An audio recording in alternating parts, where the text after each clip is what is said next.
Good afternoon and welcome to our final seminar of the year, although we are back in 2025. 5 universities joined forces to schedule this season's seminar program, with the organizers being from CY, Paris University, Catherine Marchal and Yann Giraud, from the University of Tours, Nathalie Champroux and Stéphane Revillet, from the University of Bourgogne, Agnès Alexandre Collier, from the University of Toulon, Karine Tournier-Sol, and myself from Sorbonne Nouvelle University. Today, we are delighted to have with us Stéphane Revillet, who will be talking to us on the theme of Rishi Sunak's brand of conservatism during PMQs. Stéphane Revillet's PhD in 2023 was on the expression of leadership of conservative prime ministers during PMQs from 1990 to 2019. He is a lecturer from the University of Bourgogne, where he undertakes his research, currently on the Westminster model with a publication forthcoming, and much more besides. We'll now share your slides and get started.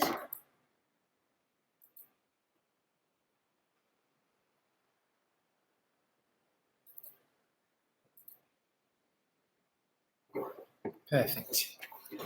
So over to you. The floor, the floor here and the virtual floor are all yours. Thank you very much, Laurence.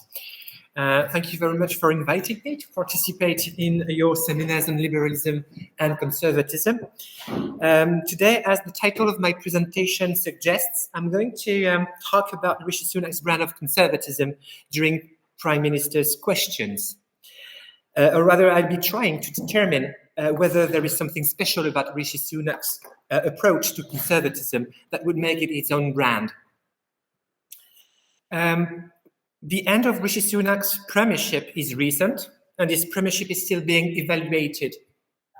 Rishi Sunak's premiership, the end of his premiership is recent. This makes it difficult to have a proper evaluation on his premiership. However, a number of scholarly books have been published, and among them, yes, there are Anthony Seldon and Tom Edgerton, The Conservative Effect, 2010-2024, 14 wasting years, question mark.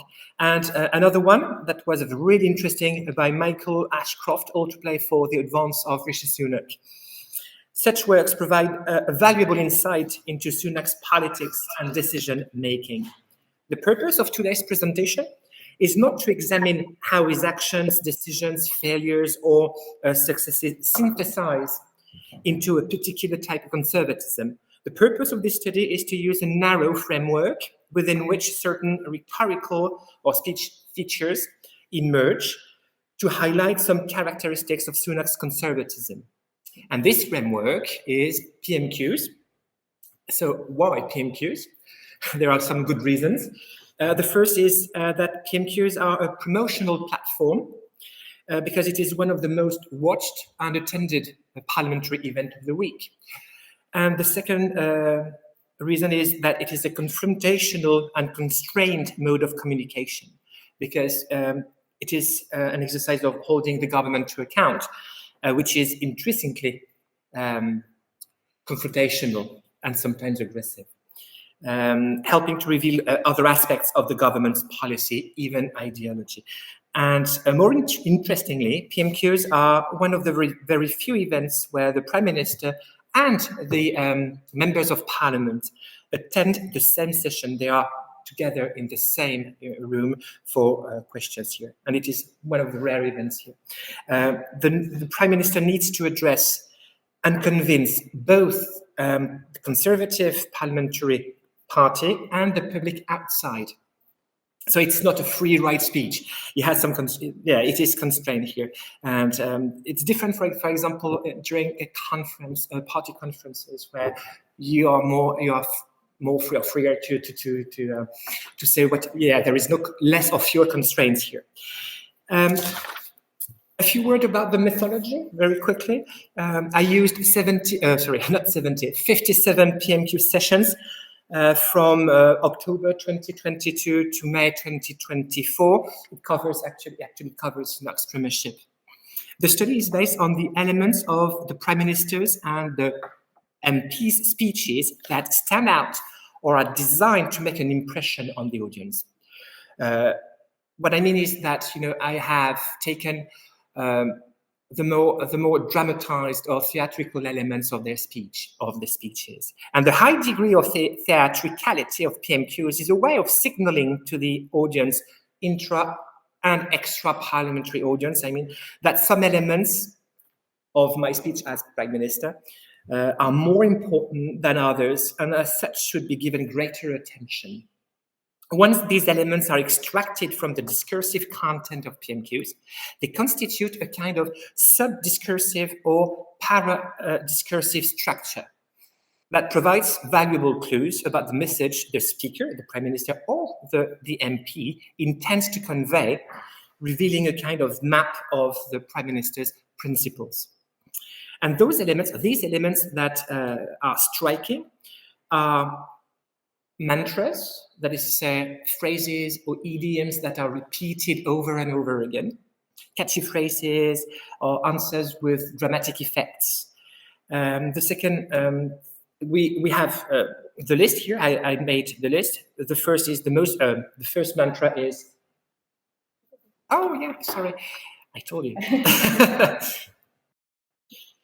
I'm sorry, yes. The first, is about mantras. The second is the use of symbols. And finally, the last, but not least, striking elements, that are contained in the Prime Minister's speech are attacks. What I will call here FTAs, face-threatening acts or face-attacking acts. It ranges from sarcasm to insults, actually. The most common attacks used by conservative prime ministers are those aimed at the Labour Party. So we'll start, from this point, the anti-Labour, speech or attacks. What is interesting here is the nature of these attacks, which are used as a counter-definition of conservatism, like a mirror image of the attacker's principles and ethos. One major aspect of the Labour Party that the Conservatives have steadfastly rejected is socialism. So, anti-socialism is one of the founding principles of modern conservatism. In her book, Les conservateurs britanniques dans la bataille des idées 1929-1954, Clarisse Bertheusen provides an analysis of the origins of anti-socialism as the motto of the Conservative Party. She concludes by saying that from 1918 onwards, the Conservatives decided to stop using the term Labour and to replace it with the term socialist, laden with undertones of foreign ideology. And this is still the case today. Anti-socialist sentiment has always pervaded the conservative speeches. We have examples, on the slides here. Yes, you have quotes or statements by Sunak during PMQs about this. He calls them Scrooges, for example. He alludes to a socialist government that would, take the UK back into the EU. So those attacks on socialism imply a total rejection of what socialism stands for, that is to say, anti-business and support of supra-institutions that stifle trade. And socialism, and what socialism stands for is borrowing too much. And there is another mantra that Sunak uses, is it's an amount of money, 28 billion borrowing. It is a phrase, something he keeps repeating over and over again, and meaning that if the Labour were in government, they would spend too much borrowed money, and this is a precise and accurate amount of money that he is repeating over and over again. The purpose of this effort to paint Labour in a negative light is to discredit them on anything to do with the economy, while implicitly praising the Conservatives' competence on this area, namely by not borrowing money, but by cutting public spending.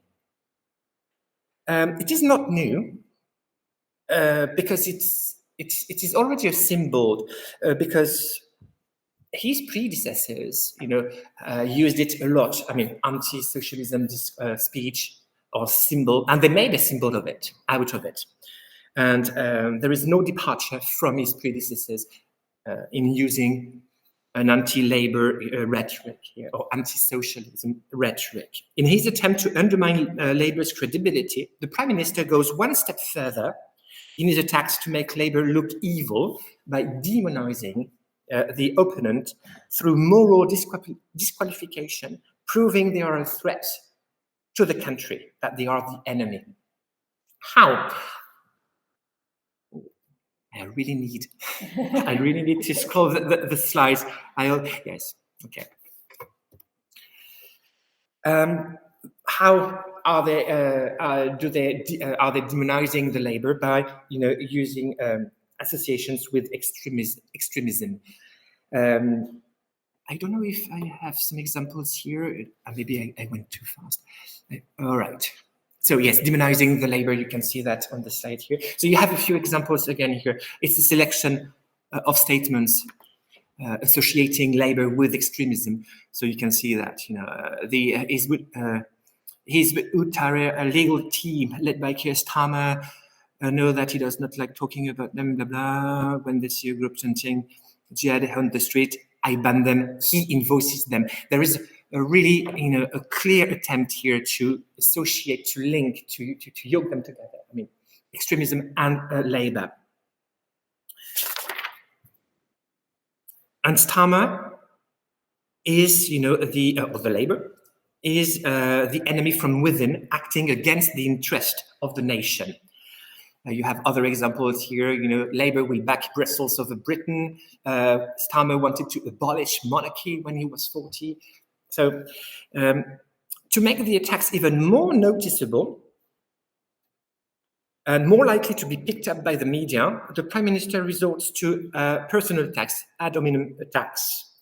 And you have an example here. He called him, Rishi Sunak called Starmer Sir Flaky, Sir Softy. It is an attack on Starmer relating to his supposedly, soft stance on crime. But more, another personal attack is worth mentioning because it is one of the most striking here. It's Starmer being a lefty lawyer. He repeats this phrase, a lot during PMQs. He uses, lefty lawyers or lefty lawyer in reference to the Labour Party, but more specifically to Keir Starmer. It is interesting maybe to read the statement. I don't know where it is, actually. Maybe I need to skip. Okay. No, it's just... Anyway. He says, Starmer voted against measures to deport foreign criminals, and he even argued against deportation flights. We know why. Because on this matter, he talked about his legal background. He's just another lefty lawyer standing in our way. And in a syllogistic trick, anyone or anything associated with labor is demonized, is evil. It is called, the rhetorical device is enthymeme. Enthymeme? Yes, enthymeme. That is to say, it is a two-term syllogism, because the third term is implied. So it's quite convenient. So here he uses this trick, or this device, I would say. He says labor are socialist, and socialists, are evil, and Keir Starmer is a socialist, is labor, so he is a lefty, lawyer that is working against the interests of the nation. So this is an illustration of the power of symbols, and I will talk about symbols maybe later on if I have the time. Lefty lawyers are another avatar of the previously identified socialist enemy. The system is paralyzed by lefty lawyers who place the interest of the migrants above those of the country, in this particular instance here, the case. And so Rishi Sunak wants to depict Labour as anti-nationalists, It is the same thing, or the same line of reasoning with civil servants. So this is on the slide here, right in the middle, militant civil servants and trade union political activists who refuse to implement the parliament's laws. This is quite interesting here. And they stand in the government's way, stopping them from solving the immigration issue. They are portrayed as I said, militant civil servants, and so on and so forth. They are another category of people standing in the way, in inverted commas, is targeted. This category of people are the guilt-ridden bourgeois liberals and greed-driven globalists. The same kind of those who are stymieing the Prime Minister's Stop the Boats campaign. So you can see the enemy here. It's a blend of, the anywhere, identified by David Goodhart, globalists, the administrative elite, ideologues like socialists. In other words, everyone that stands in the way of in the government's way has become an enemy, evidencing an authoritarian position here. This is not new. What is different maybe from his predecessors is the number and the variety of people, standing in the government's way. When it comes to anti-socialism, the conservatives do not tone down their attacks. Anti-socialism or anti-labor is a cornerstone of conservatism, and such a rhetoric is expected. However, on the question of the size and role of the state, that is to say, whether there should be a limited or extended state, Sunak is more cautious. His position on this issue is best illustrated by a phrase that he uses extensively, or maybe too extensively. Is it on the? Yeah. No, it is not on the slides. So. No, sorry, excuse me. The phrase that he used extensively, or maybe too extensively, is the phrase, the most vulnerable, support the most vulnerable. And you can see some examples here, protect the most vulnerable, government who have the most vulnerable at our hearts. There is a typo here, anyway. So he keeps repeating this. This is the most used, the phrase he uses the most during PMQs here. In fact, Sunak is targeting a group of people that is both specific, rendered by the most, and unidentified. What vulnerability are we talking about here? Economic, social, medical. So this is what Murray Elderman, calls a reference group. It is not new. Nothing new here. Again, it's quite common. It's quite common to use as a device. The most vulnerable hasn't been created from scratch or ex nihilo. It is an avatar of some previous reference groups. Reconstructing the genealogy of the term "the most vulnerable" provides a better understanding of the term and its implications. As I said, the idiom "the most vulnerable" comes from earlier reference groups. It goes all the way back to Cameron's mantra, hardworking people. Basically, it suggests that it is the duty of the government to help or support all those who fall into this category of people. So we start with David Cameron's mantra, the hardworking people. The group of people David Cameron specifically and intensively targets during PMQs is the hardworking people, and more specifically, the hardworking families. And the government's efforts to help people with childcare, with their budgets and needs, with their pensions, seem limited because this help is subject to strict eligibility conditions, namely being in work. Cameron undoubtedly establishes a sort of means test, making work the only criteria to be eligible, reigniting the notion of the deserving poor and claiming that the best route out of poverty is work. I quote him, making a distinction between those who deserve help, that is to say, the workers, he calls them the strivers, and those who don't, he called them the shirkers, living off benefits. Basically, David Cameron's category of hard-working people is predominantly class-based. He is clearly targeting the working class who feel they have been left behind and who will do the right thing, in inverted commas again, because I'm quoting him, to get into work and get by. The focus is on the notion of personal responsibility rather than reliance on state benefits. Now, Theresa May, her mantra is the just about managing the jams. There is continuity with David Cameron because she will use, as a transition, the same mantra. She will use the hardworking families who need help, and then those people will become, in her words, the ordinary working families, and then and still highlighting or insisting on the fact that the best route out of poverty is work. So she uses the same words as David Cameron. Over the course of her premiership, the ordinary working families merge with the just about managing the jams. Those who, and I quote, struggle to make ends meet, who find life is a struggle, and who are barely coping at all, who are struggling to get by, and so on and so forth.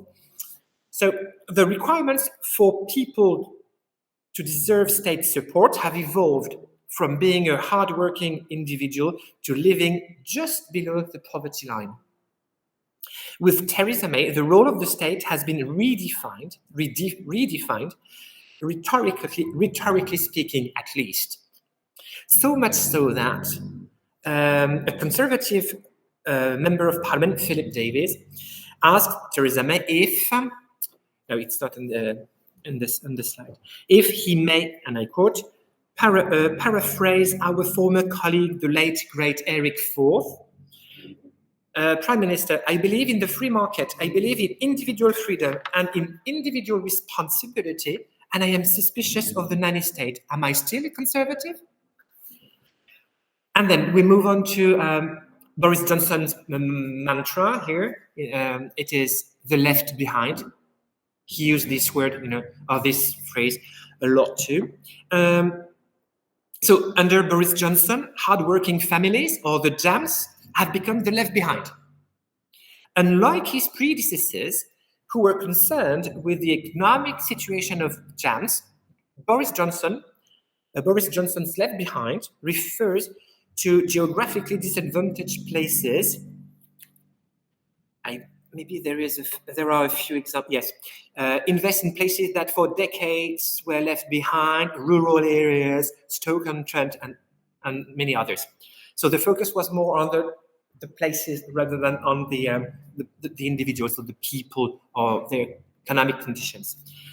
The emphasis on places rather than on people and communities is to be understood in the context of the implementation of the levelling up policies, mainly in reference to the need of investment in those places. The effort of the government lies in the necessity to bridge the gap, whatever the gap is, between regions in the UK. More broadly, everyone can be left behind, even residents in the coastals who do not have broadband service. Yes, that is what he said.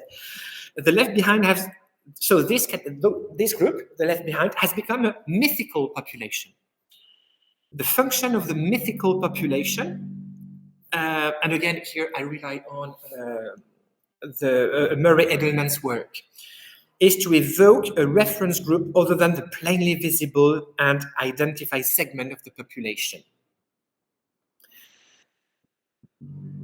So here, on the slide, I said that it can be, understood as Nixon's, silent majority. It is exactly the same, device here. I mean, the rhetorical device. Oops. I went too far. Yeah, the next slide. Now, Rishi Sunak. So you see, we are trying to make the genealogy of the term, the most vulnerable.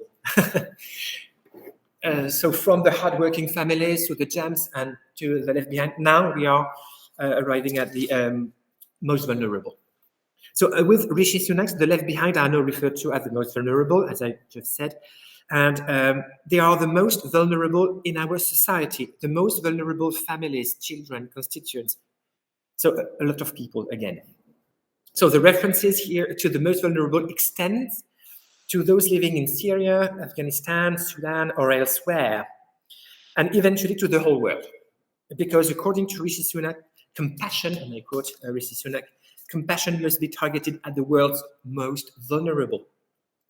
So Rishi Sunak's phrase, yes, is an overt echo to Cameron's rhetoric.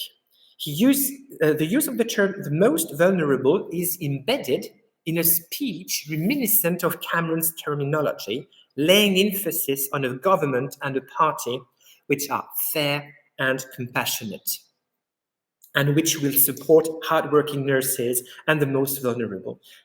Cameron's extensive use of compassionate, of the word compassionate, for almost everything, the compassionate government, compassionate party, compassionate country, etc., is reactivated by Sunak, or Rishi Sunak, who also uses this adjective in the same way.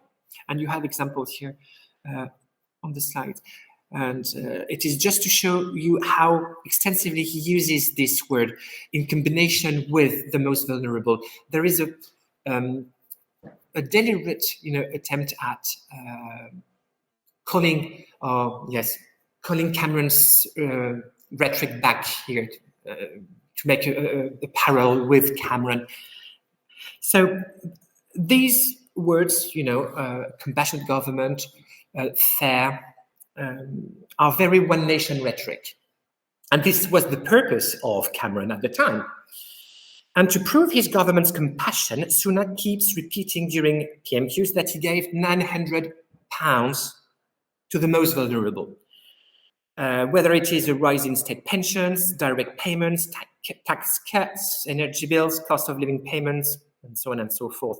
He uses this amount of money to prove that he is on the side of the most vulnerable, and at the same time, of course, using this particular one nation rhetoric.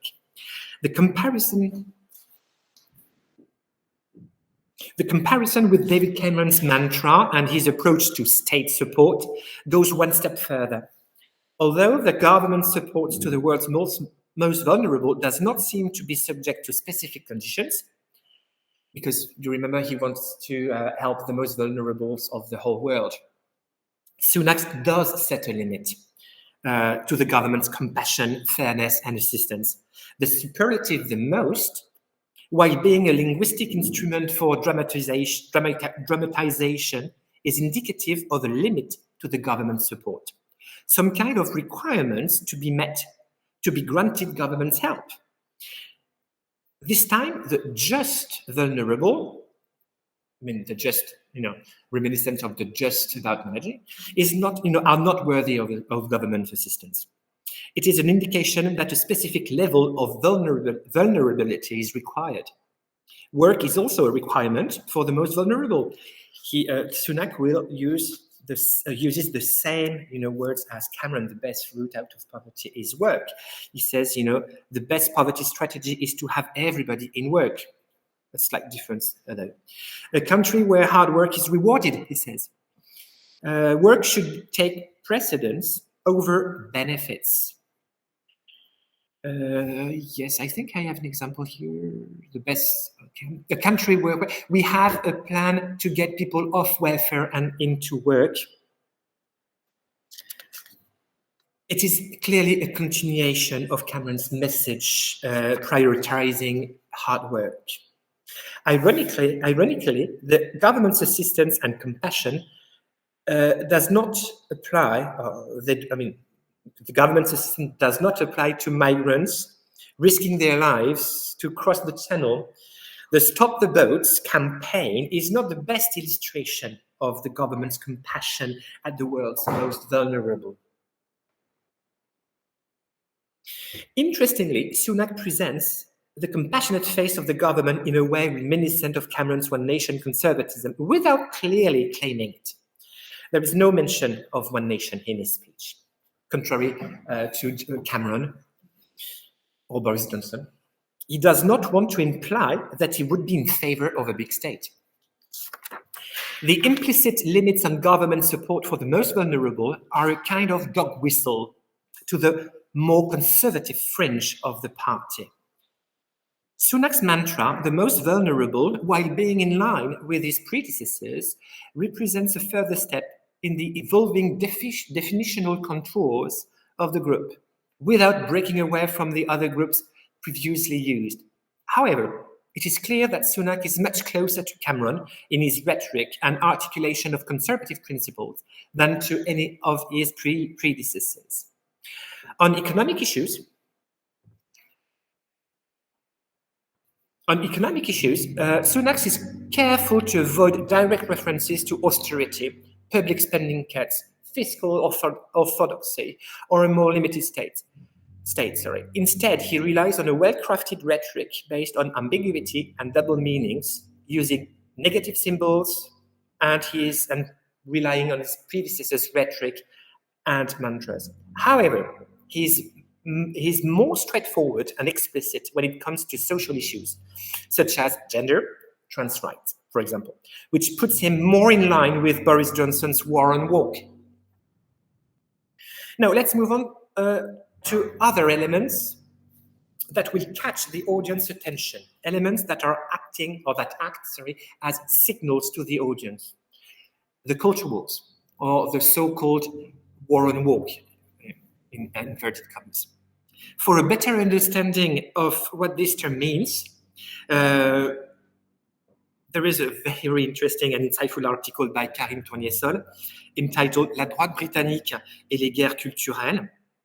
She says that the term culture wars has become a kind of umbrella word, and I agree with her, for other nations like wokeism, political correctness, cancel culture, and progressivism.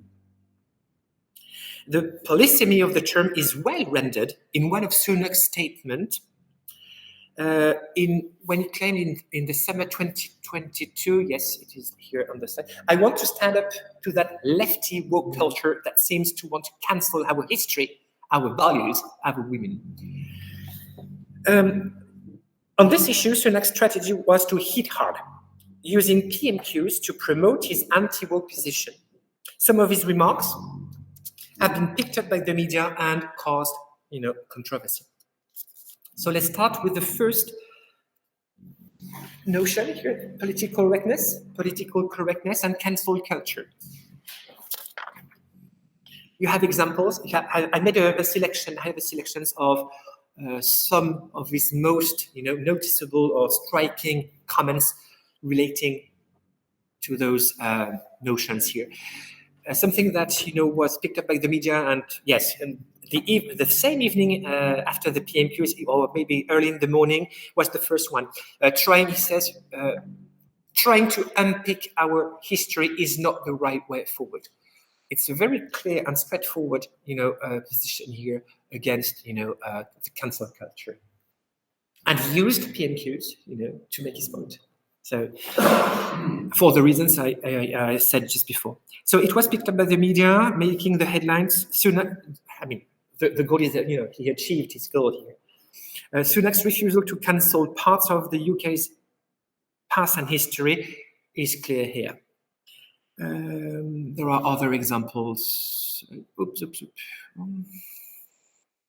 Teaching divisive white privilege, not let political correctness stand in the way. You have again this, same phrase, something that will stand in my way, stand in the government's way. I will explain in a minute this particular phrase that is quite interesting. Implicitly, I will skip this one. The white privilege, okay. So political correctness, maybe we have no.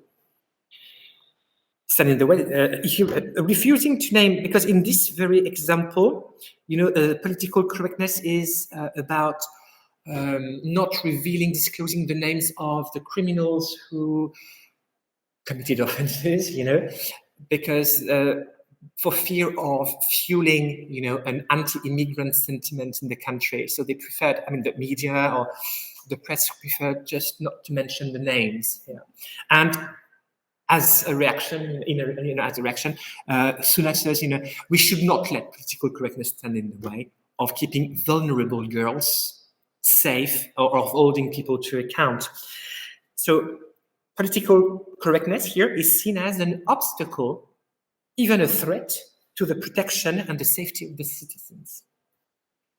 Maybe the harder line Sunak takes on wokeism is related to trans people's rights. On this issue, he uses a combination of humor, sarcasm, and insults. He definitely wants to attract more attention on this very point. Let's see the examples. Again, this is a selection from PMQs. I'm certain what a woman is it? Yeah, it was everywhere on the press, on the media. Starmer, who still not know what a woman is, defining a woman, although in fairness, that was only 99% of the U-turn. There is a context. Starmer, for this particular statement here, defining a woman, although in fairness, that was only 99% of the U-turn. Starmer had previously said that 99.9% of women do not have penises.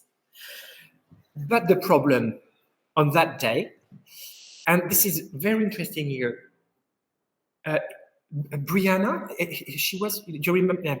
She was a trans girl who was murdered, and the parents on that particular day were sitting in the gallery or just above Sunak, and made this comment, knowing that the parents would be sitting there, and of course Starmer picked up the. It was an insult, actually. And he tried just to make it backward on Sunak, and the press and the media, commented, extensively on this. But, he knew it, and he made it on purpose. It was deliberate, just to make it, to have a high degree of visibility on the point he was making here. So the message here is that political correctness and wokeism are a threat to freedom of speech, for example, with a reference to J.K. Rowling, and more broadly about a threat to freedom. Although not using the term woke, he never uses it. Sunak sends a clear anti-woke message by presenting the major features of anti-woke activism, that is to say, undermine the cancel culture and progressivism, and to end political correctness. Wokeism is used as a notion with broad, flexible, and evolving definitional boundaries. Sunak avoids a precise definition, of course. This is what Daniel Chandler calls a floating signifier. It is a signifier with a vague, highly variable, unspecifiable, or non-existent signified. This is the definition he gives. I would go one step further. And I would call it a symbol. Sunak's aim here is to try to turn the term into a negative symbol, exactly the same way as his predecessors did before, with socialism, with Europe, for example. It's another negative symbol. They try to endow the term with negative, significance, meanings, and emotions. And this is what it's doing here. A symbol is characterized by its multivocality, that is to say, different meanings for different people, its ambiguity and flexibility, and most of all, a symbol raises a wide range of emotions. And this is the difference between a floating signifier and a symbol, that those emotions will take precedence over rationality.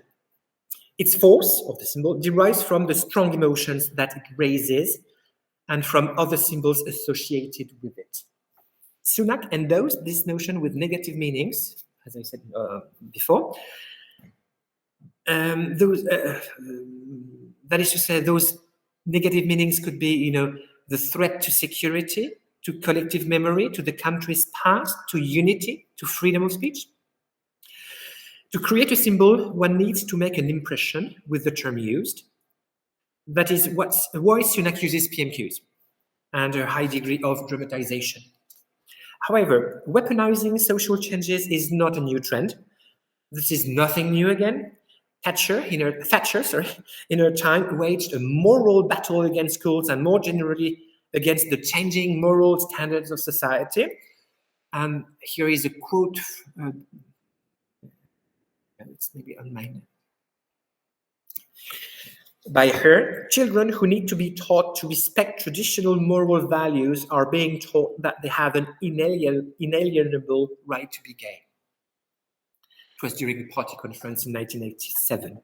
What is different, maybe, is the intensity and the priority given to such rhetoric in the party's political communication. It may be a culture war, but above all, it's a political war. Using the same mechanisms as with socialism, the aim is to create a negative symbol and associate it with labor through a syllogistic mechanism, thereby creating a political identity divide between two political groups. Another mantra is worth being commented upon is "Stop the small boats," which gives further indication of Sunak's policy and views on immigration. The government's action to fight against illegal immigration is symbolized by "Stop the small boats" policy. The phrase "Stop the small boats," repeated ad nauseum, that's over and over again, sums up the government's priority. That is to say, and I quote, "protect borders and end illegal migration." The Illegal Migration Act to 2023 is nicknamed "Stop the Small Boats Bill." Sunak supports his own policy through an anti-immigrant rhetoric. And you have examples here on the screen. First of all, by putting forward economic reasons, we must stop our system being exploited and overwhelmed by illegal immigrants. Oh, sorry, it is the next point. I'm sorry, it's a welfare racism. Sorry, I have just jumped to another point. I will go back. The phrase, yes, here, these are not the same quotes. "We are now spending £6 million a day housing asylum seekers. Hotels are incredibly expensive."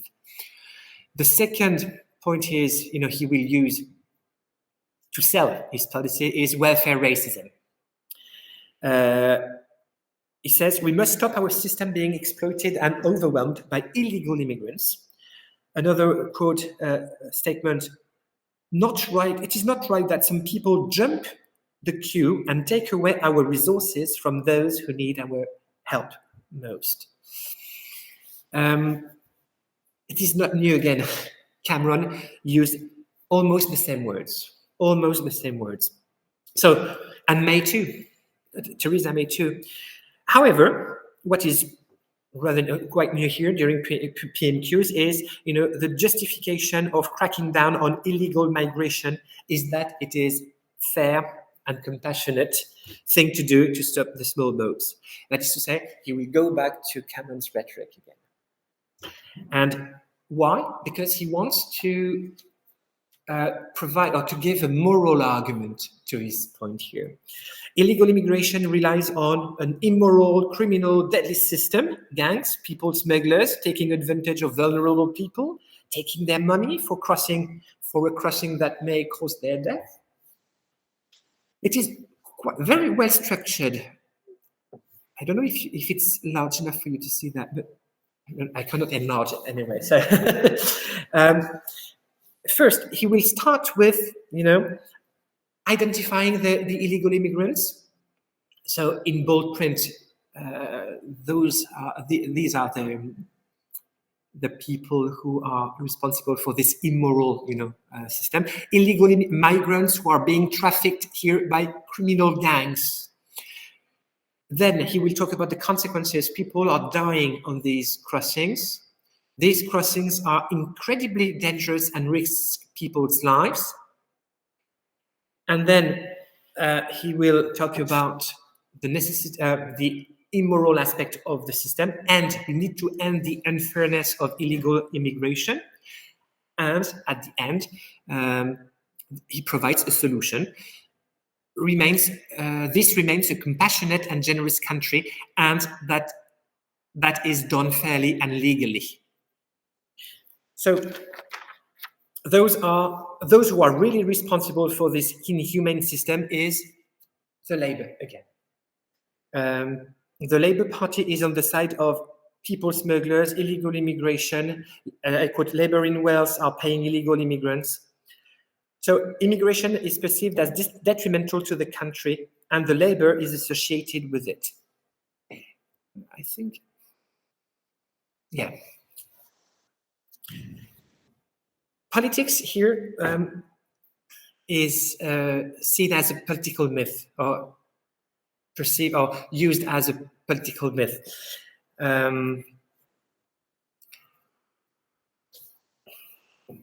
So we have, in a political myth, we have an archetypical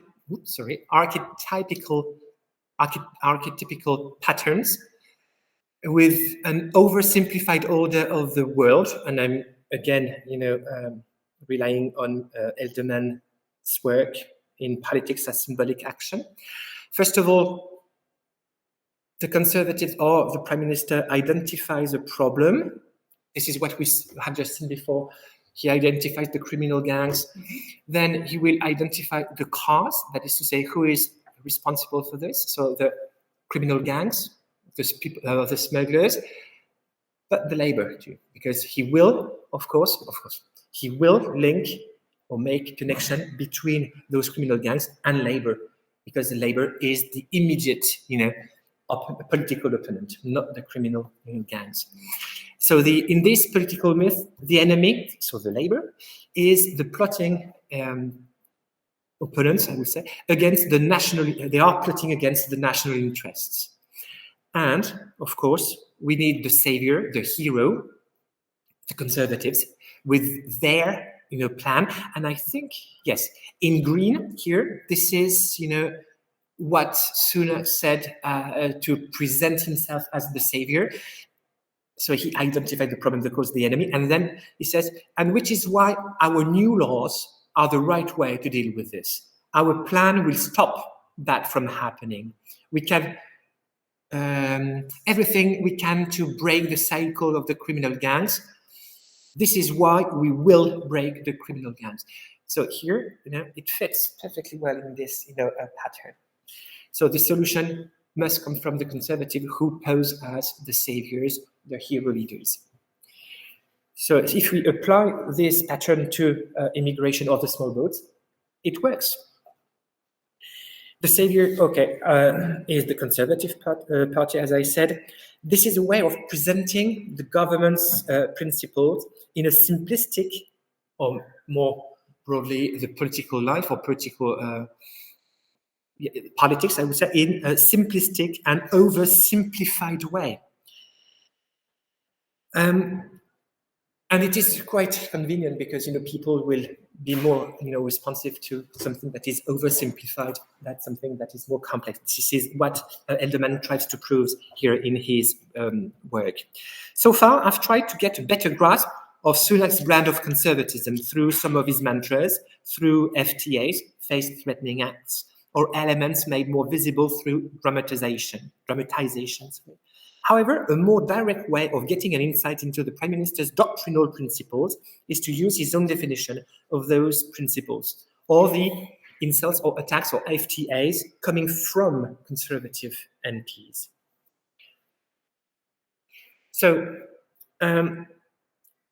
Sunak gives us his own definition of his, conservatism in those PMQs. He says, I'm a conservative, a Brexiteer, and a unionist. It is in the context of the negotiation of what would become the Windsor framework. This statement suggests that two seemingly antagonistic stances, that is to say, Brexiters supporting an exit from the EU that could potentially weaken the Union, can be reunited within the ethos of the Conservative Party. In this case, Sunak is a self-proclaimed Brexiteer and unionist, but he does not prove it by dramatizing his speech during PMQs. There are no mantras or catchy phrases, only a few mentions. I don't know if... no, I haven't, inserted or put the statement about Europe, but it does not matter because it is not something that he wants to insist upon. He says that he is a unionist. So why? Why does he not, insist on those elements? And he even though he doesn't want it, he will say, and he will justify himself by saying, I'm a conservative Brexiteer and unionist, because he will use a defensive mode. He will have to say it as a defense. A unionist, certainly. He says Scotland is stronger in the UK. This is, again, in the defensive mode, because, Stephen Flynn, the leader of the Scottish National Party in the House of Commons, is pushing for a new Scottish referendum. Northern Ireland is better in the Union. Northern Ireland's place in our precious Union. So these are the few mentions of his position as a unionist, as he says. So he does not use a mantra to hammer his message here.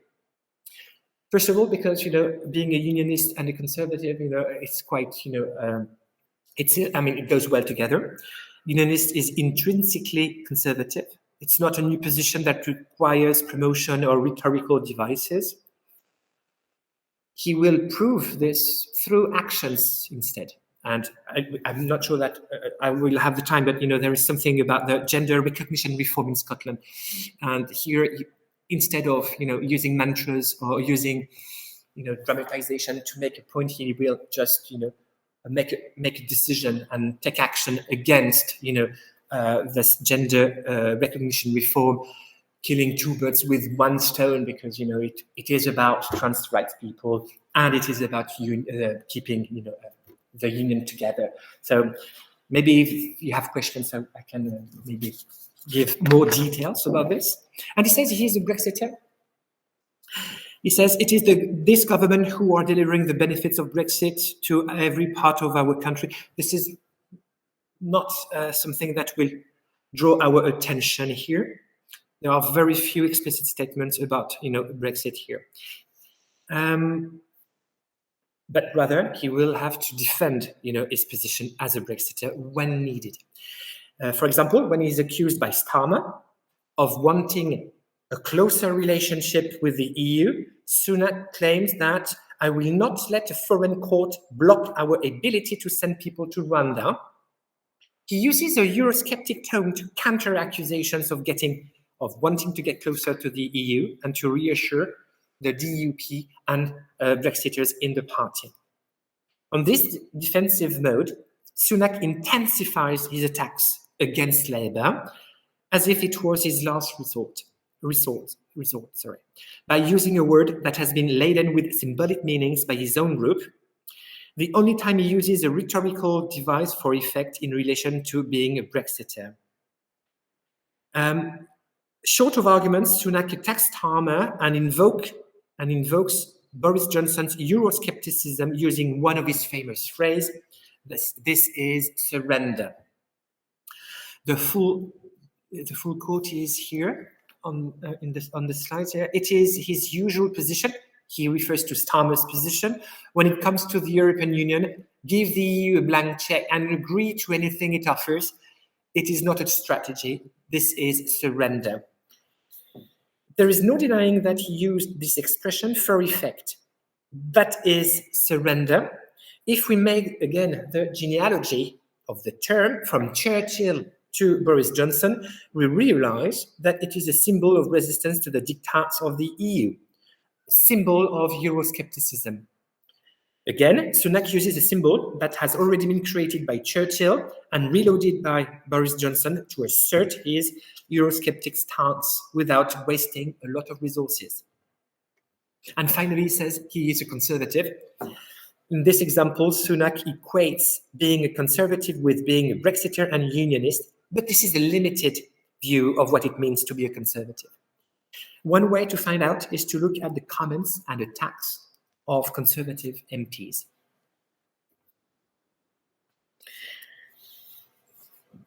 So the definition of Sunak's brand of conservatism can also derive from conservative MPs or from their attacks on the Prime Minister. They use face-threatening acts, or either attacks on the positive or negative face of the Prime Minister. These are basically verbal attacks on the speaker's reputation, on the image he wants to project, or on his freedom of action, forcing him to act. This is the difference between positive and negative face. These FTAs are quite common from MPs trying to defend the interest of their own constituents and asking the Prime Minister to take action. However, when these FTAs are directed personally at the Prime Minister or at the policies of the government, they do not go unnoticed. More often than not, they are orchestrated with humor, strong words, or insults, and are therefore very useful to gain more insight into a Prime Minister's leadership and principles. And that is particularly true during PMQs, when unity must prevail. First of all, those attacks. Yes, those attacks are in relation to the immigration policies of the government, and I will quote. No, these are the quotes here, but I won't read all the quotes; it would be too long. So I will try to sum up those statements. The first is by Scott Benton. He wants firmer action from the Prime Minister on immigration. He says, look, we can expect the firm action that the British people are demanding.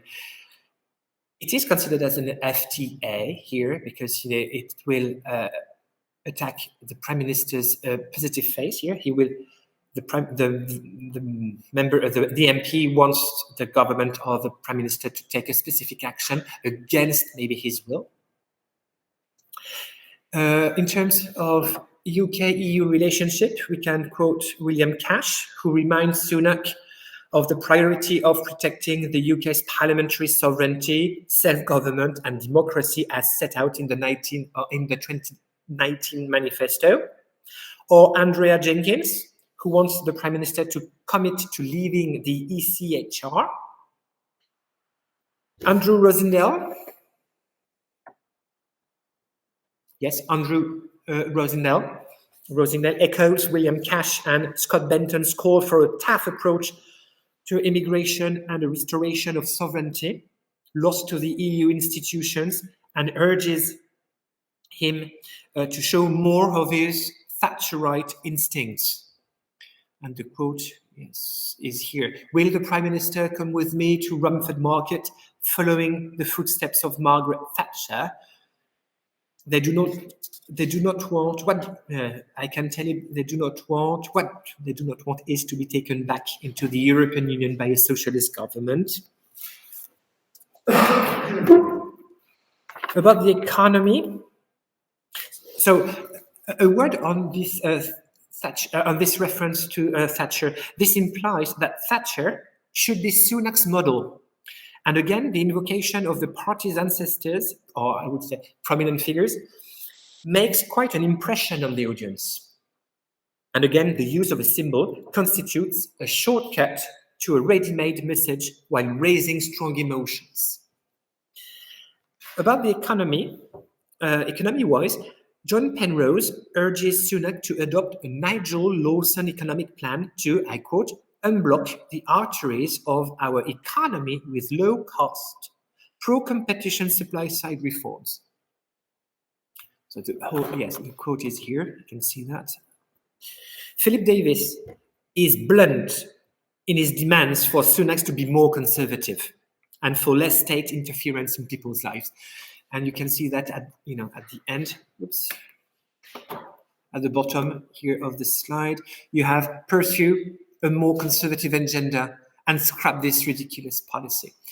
So it is more than just an attack on his negative, on his positive face. It is tantamount. I mean, it is more like not an insult, but it is a verbal attack on his lack of conservatism. The mention of Nigel Lawson and Margaret Thatcher is a way of giving full force to their demands. The strength of their speech is derived from the strength of the symbols.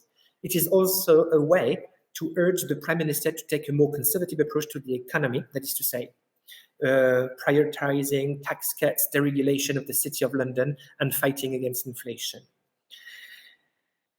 They are more in favor, those MPs are more in favor of a limited state in terms of public spending, but also in terms of interfering with individuals' lives, making decisions for their own good.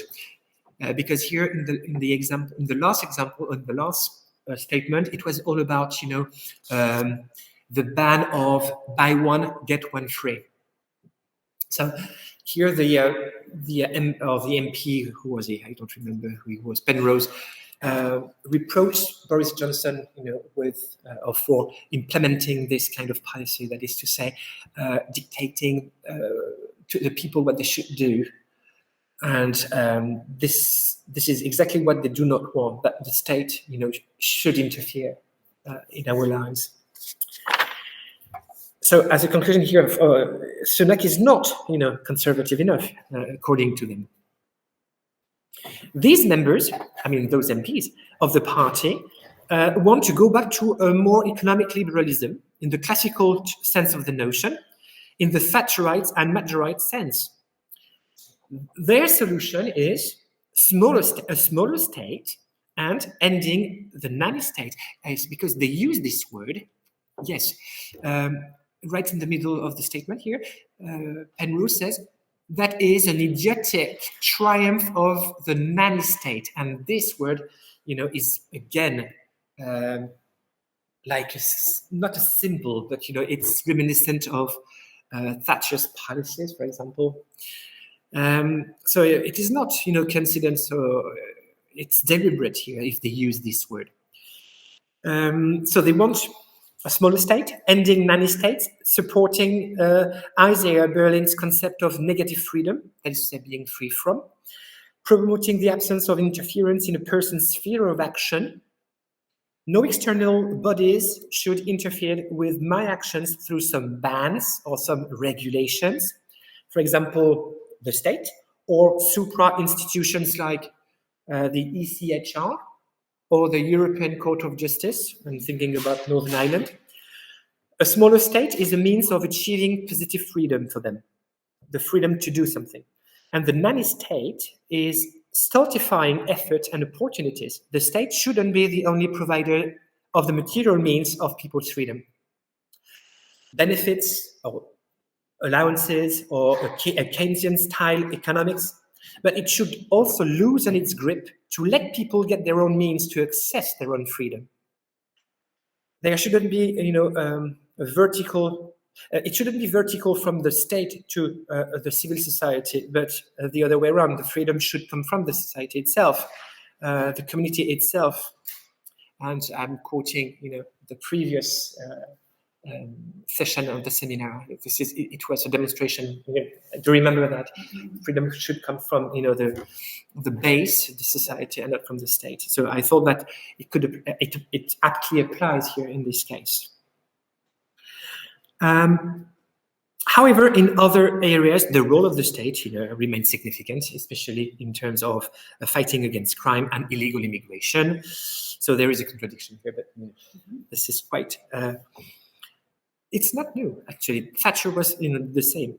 Another example of the need to limit the state's control for the sake of people's freedom is illustrated by Miriam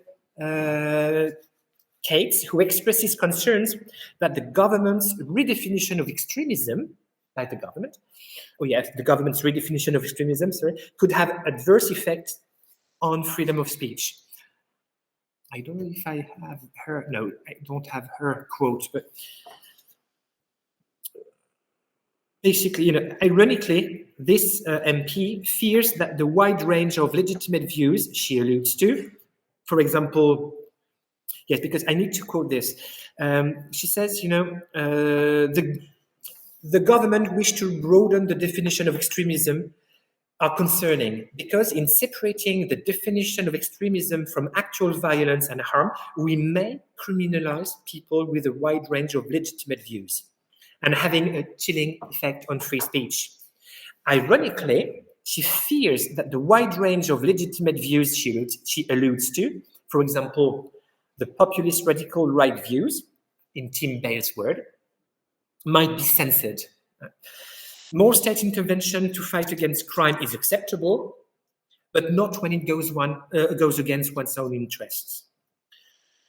To sum up, all in all, there are the three main topics or issues MPs are the most vocal about are immigration, Britain's sovereignty in the face of Europe threats, and the economy. They want Sunak to be more committed to these issues. We can wonder who those MPs are. They are not any MPs. So this is why my next, my last paragraph will be called, a factional conservatism. Those who have been the most vocal about their views have been the more radical members of the Conservative Party. No attacks, no attempts at drawing people's attention on specific points have been made by the more moderate group of the party. That is, for example, the One Nation group, which is one of the largest groups in the party. There are no attacks, no points being made, or no attempts at dramatizing a point that would go against Sunak's policies. They have been silent. The most vocal have been the more radical ones. All MPs previously mentioned belong to one of these radical groups within the party. For example, Andrea Jenkins and John Penrose, mentioned earlier, they belong to the RAG group. Philip Davies, Andrew Rosendale, again mentioned just earlier, they belong to the Common Sense group. Miriam Cates, New Conservative, and you can quote others, Cates, Sula Braverman, Kemi Badenoch, Priti Patel, Robert Jenrick. So just, the Common Sense group, for example, in May 2021, this group, around 40 socially conservative Tory MPs, published an anti-woke pamphlet that called on the Prime Minister to promote British values, traditions, and history. So using PMQs to publicly urging the Prime Minister to move to the right is the strategy adopted by these groups to move the party towards their own ideology. And what kind of ideology are we talking about here? If we look at all the statements, the quotes, and the attacks or criticisms we have seen, we are talking about national conservatism, social conservatism, and Euroscepticism. So, as a conclusion, a very brief conclusion, because I think I have taken a lot of time. Sunak used the same rhetorical strategies as his predecessors, often walking on a tight rope to avoid alienating the most influential groups within the party. What is certainly the more specific feature of his premiership during PMQs is his anti-woke, I would say, rhetoric here. And to use Tim Bale's word, this is maybe the evidence of a temptation for conservative politicians to pursue their war on woke against lefty lawyers, universities, civil service blob, the BBC, and the Remooners elite. And thank you for your attention.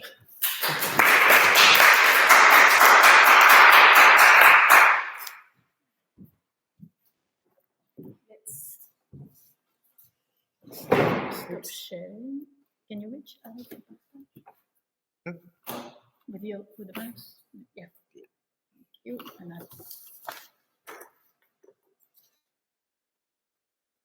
right. Here we go. Thank you very much, Stéphane, for your presentation, which helped us gain a fascinating insight into Rishi Sunak's rhetoric, yes, motivations, and actions. we now have time for discussion. I certainly have a couple of questions, perhaps, to get things going, and then we'll take questions from the floor and online. Lots of questions. Okay. A lot of questions, not too many. Oh yes, oh yes.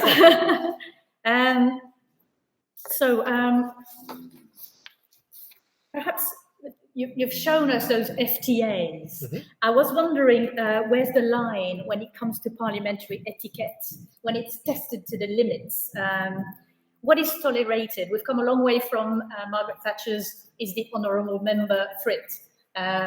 So I remember Starmer calling Sunak weak, and even saying that his own MPs said it about him. Do you find more aggressiveness, more contempt and arrogance in those latest PMQs? Okay, so yes, there are maybe two things here. It is quite interesting what you say about the etiquette, or maybe the way those sessions should be conducted. The speaker, is the one who will sanction those speeches or the words that are out of order, not in order, and he will refer to the Erskine May Guide, and the Erskine May Guide is something is instructing MPs to speak in a moderate and polite way, but there are no specific examples of unparliamentary language. It is at the discretion of the speaker. So, the Prime Minister or the Member of Parliament who wants to make an impression with one word or one expression, he will try to push the limit, as far as maybe the speaker gives him a sanction. So I remember, but what is really confusing sometimes is that something that we would deem unparliamentary language would not be sanctioned, but some other words would be sanctioned because for example, liar, or you are misleading the House. This will be sanctioned. You will get, will be sometimes maybe named by the speaker. And I remember David Cameron, calling Ed Miliband a muttering idiot. He was sanctioned, but not that much. I mean, he had just to rephrase. So rephrasing is a way of being visible. I mean, it's a reward. It's a reward because all the attention is on the word. So here I would say, and your second question is, are Rishi Sunak's PMQs more? The Starmer's attack were fairly testy and personal. They went quite far in. I wouldn't say that it went very far with Rishi Sunak. I think Rishi Sunak is quite. I mean, he used less violent, aggressive attacks than Theresa May, for example, or David Cameron. But he was attacked. Probably it's different. David Cameron was attacked by. No, I mean Rishi Sunak received those FTAs. Keir Starmer was much better at FTAs than Sunak. Sunak is not good at it, and in terms of leadership, I'm referring to my thesis. Sunak would not be as effective as May or Cameron, but Starmer would be an effective leader because his FTAs were stronger than Sunak's. Okay, thank you very much. Do we have other questions? Perhaps I'm just checking online if we have any hands up, virtual hands. Not yet. Are you coming closer? So a question from Stéphane. Thank you very much, Stéphane, for your presentation. I have a first question on your methodology. You presented quite briefly at the beginning of your presentation. You said that you had looked at 57 PM questions, right? As your work was to use other Conservative prime ministers before, when you prepared this paper, did you have keywords you wanted to look at, or what sort of experience did you derive from your PhD studies and methodology to prepare this paper today? Yes, that is a very good question in terms of methodology, and this is very important actually. I did not use, for example, a lexicometry approach. Not at all. I didn't use any software to have the frequency of a word. I didn't do that. I just relied on, as you said, my first approach in my thesis work. That is to say, an anthropological approach. That is to say, what is dramatized in the political discourse. That is to say, for example, all the rhetorical devices used by the speaker to put across a message. That's to say, dramatization, theatricality. So to do that, I had to define what is visible, and I just relied on Erskine May and the standing orders to know what is acceptable, not acceptable in those sessions, and to see how they push. I mean, the speakers push the limits, and those limits are related to something unusual in their speech. That is to say, insults and or humor, sarcasm. Because it is on the verge of being sanctioned.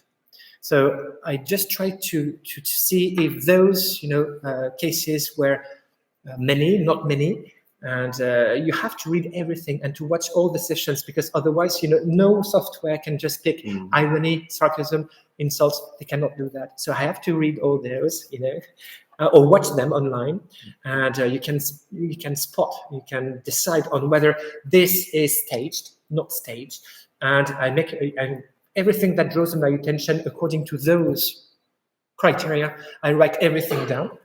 You see, I write everything down, what is striking, worth of interest, and then I try to find something consistent here in terms of political action decisions, and everything that was related to conservatism, from the principles of conservatism.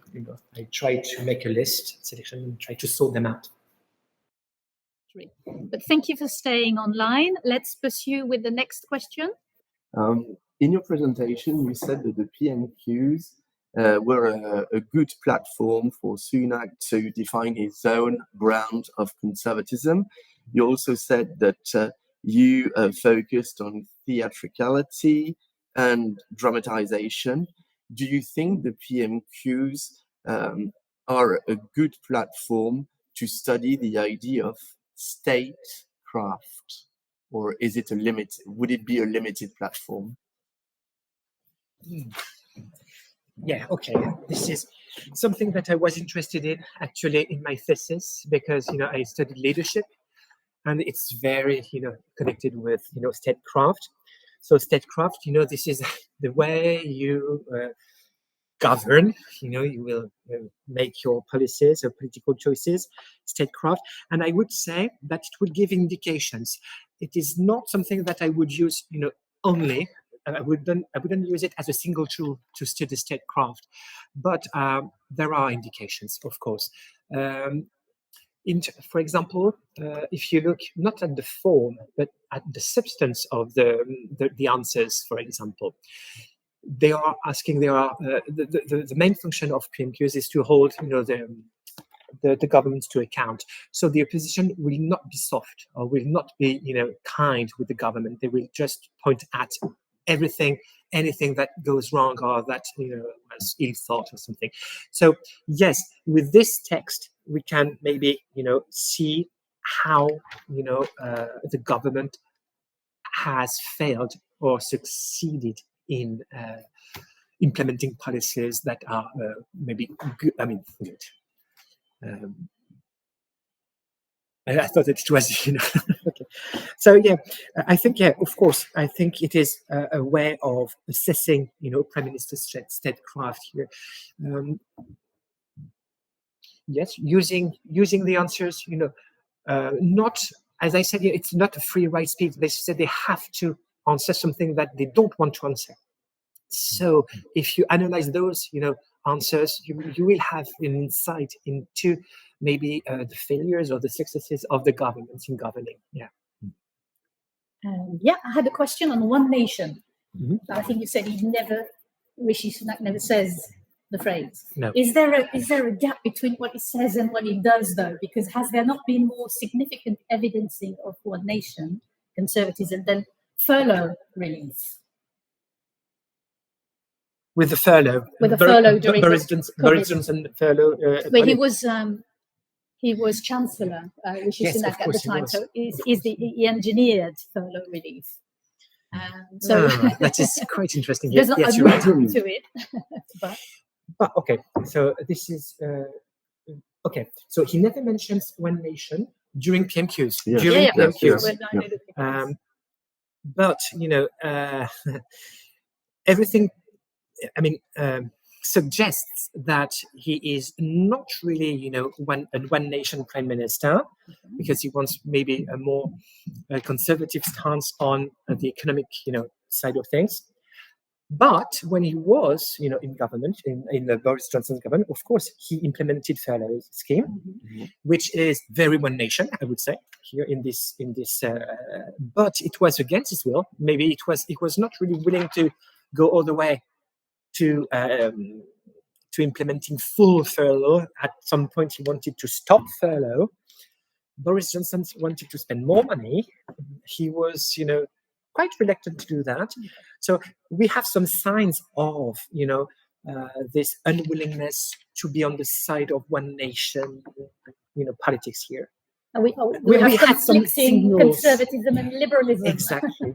Use that. Yes, because he wanted to go back to a more,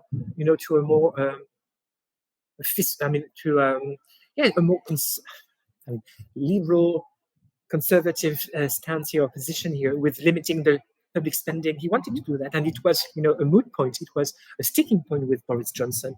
They did not get on well with it. I mean, they were not, on the same page. So when he became prime minister here, we had signs of him not being really on the side of one nation. He never said, never mentioned, but he wanted to appeal to this group, the one nation group, with, the Cameron's rhetoric, or with, as I said, the most vulnerable, without really implementing a one nation program. I'm not sure. I wouldn't say that he was. Thank you. To continue with political ideologies or labels, I'm quite surprised you have avoided using the term neoliberal. So by studying PMQs, would you say on the economic level that Sunak was a neoliberal prime minister? I wouldn't say. From my personal point of view here, I would say that he was not a neoliberal. He is not. He was not a neoliberal prime minister. Economically speaking, he was maybe more. He was closer to Thatcher, Nigel Lawson. But Thatcher was a neoliberal prime minister. I'm sure. That's the whole question. I'm not that sure, because at some point in my presentation, I said that it was okay to have a small state. It's okay to have it. I mean, it is even something that they wanted. I mean, those conservative I made the list of. And at the same time, I said, but the state is needed and is required for many things in terms of security. That is, say, we want the state to be more involved in fighting crime or immigration. They say the state is the answer. That is to say, more regulation to limit, So he was not an ultra liberal, but if I rephrase my question, is it still relevant to try to use this idea of neoliberalism, or do you think it's outdated now? To me, okay, yeah. I've never used it that much because I'm quite suspicious of the term neoliberal, because we have to define it. That's the whole problem. Yes, it is the whole. Yeah. So if we consider that the state plays a big, some kind of role, in different areas. We cannot talk about neoliberals from. If neoliberalism means, no restrictions or no regulations from the state, it doesn't exist. It doesn't exist.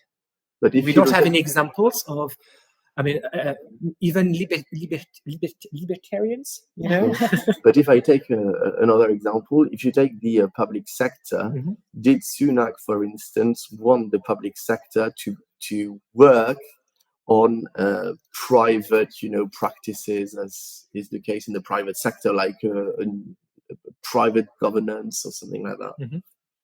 Or he did not really talk about that in PMQs when the public sector was mentioned? He said he is in favor of deregulating, the city, for example, or removing regulations. He says it, directly and explicitly. He says we don't need more regulations and regulators to regulate the private sector, for example. So no, he is in favor of liberating, the private sector. This is what he says. Do you have a question? Because I've got. Do you think without Brexit that Rishi Sunak would have become Prime Minister?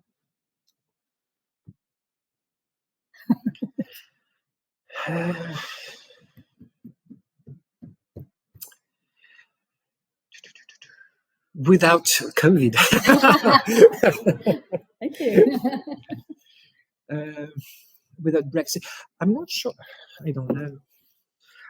When I think about Rishi Sunak, I definitely think about COVID and the furlough scheme Mhm. and Boris Johnson. That made it. Yeah, exactly. But Brexit, what is really interesting here is that he was a Brexiteer. Mhm. He supported Brexit at the very beginning, unlike many of his predecessors, and then he implemented, or he made, or he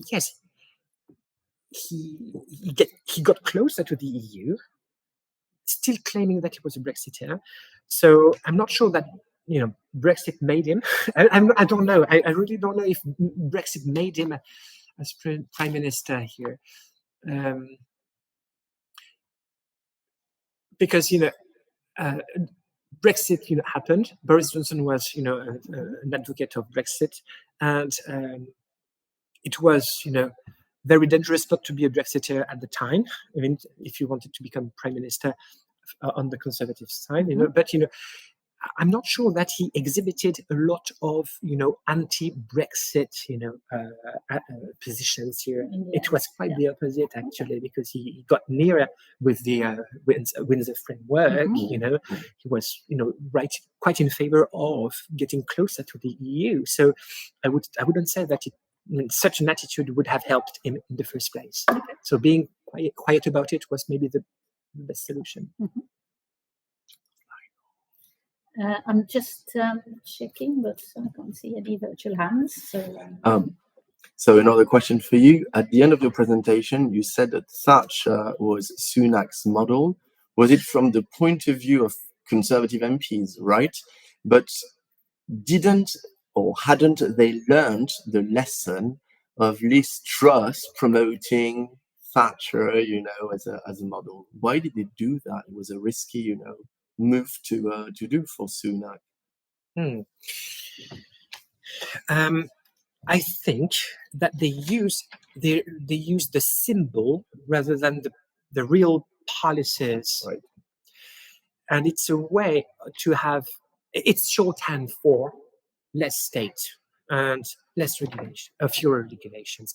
But it is not really a shortcut to her policies, a replica of, because of course you cannot replicate this today. It's impossible, especially after Tony Blair and Cameron. But it did not end well for Maggie May when she used the symbol. So, last question for me. Sorry. Yes, but Theresa May, she was, as I said, in the presentation, she was reproached, with spending too much public money on, social issues. So she was not a replica of Thatcher. She used maybe, the symbol too.